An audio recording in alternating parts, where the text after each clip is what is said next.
असीम सौंदर्य और पवित्रता की प्रतीक हिंदुस्तान की इस गुलाबी नगरी को नमन करता हूं।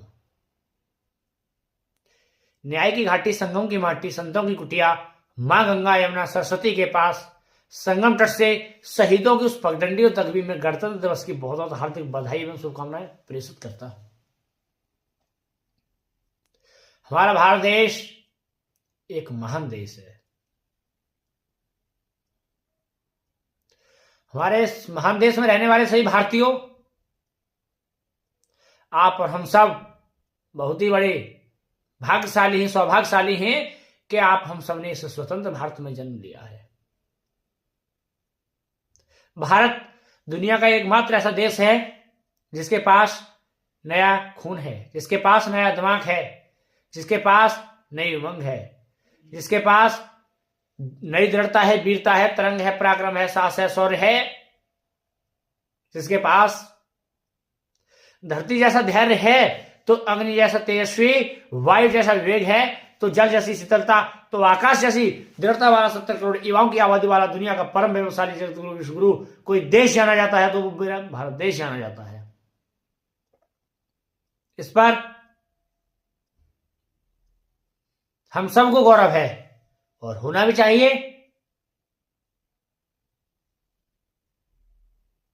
हम सब भारतीयों को, भारत देश के अंदर रहने वाले,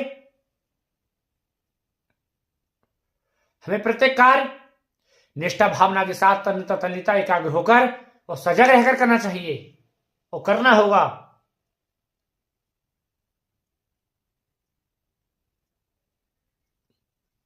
हम एकत्रित बनाकर रहेंगे तभी हम आगे उन्नति करेंगे। हमारे देश को सोने की चिड़िया कहा जाता है। आजादी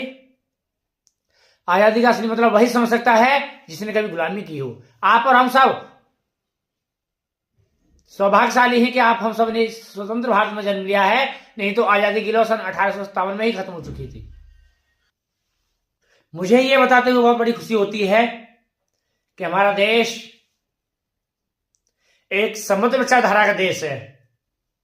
मैं उस देश से आता हूं जहां नेहरू जैसी इज्जत, सुभाष चंद्र बोस जैसी हिम्मत, सरदार वल्लभ भाई पटेल के राधे पन्ना दही का प्यार, अशोक का वैराग, चाणक्य का राज, चाणक्य का नीति ज्ञान, स्वामी विवेकानंद जी का स्वाभिमान, गांधी जैसे गुण,